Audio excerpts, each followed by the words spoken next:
Hello, Jane Cleland here. My inciting incident starts at the 9% mark in a thriller. Is that too late? First, let's do the math. Let's say your thriller has 450 pages, somewhere in there, 400 pages. Let's call it 400. 10% would be page 40, so 9% would be what, page 36, something like that. And that's late for a thriller. But I could see it working. It depends on what kind of action scenes are leading up to it. But I think it's also worth considering and discussing, what do we mean by an inciting incident? You don't want to include lead-up information. The doorbell rings. A woman is in the shower. She goes, "Why does the doorbell always ring when I'm in the shower?" Turns off the water, wraps her head in a towel, turban-like, puts on her bathrobe, stomps with wet feet to the door, takes a peek, and sees someone has flowers for her. Ooh, nice. She opens the door, bang, someone's shooting her. That's the inciting incident. But do we really need to know she was in the shower?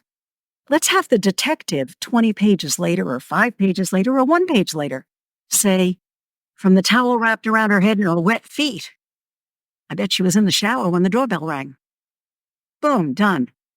The inciting incident is that someone was hiding a gun in a box of flowers and shot her dead.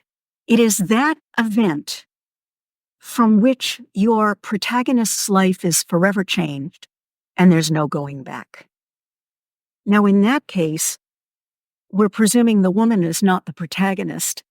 She's the victim, and the protagonist is going to be her husband, who is dissatisfied with the job the police is doing and sets out to find the killer himself.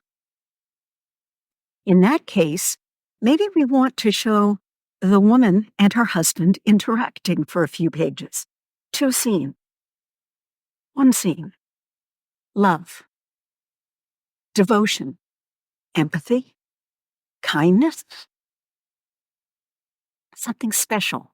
Something romantic. Something sentimental.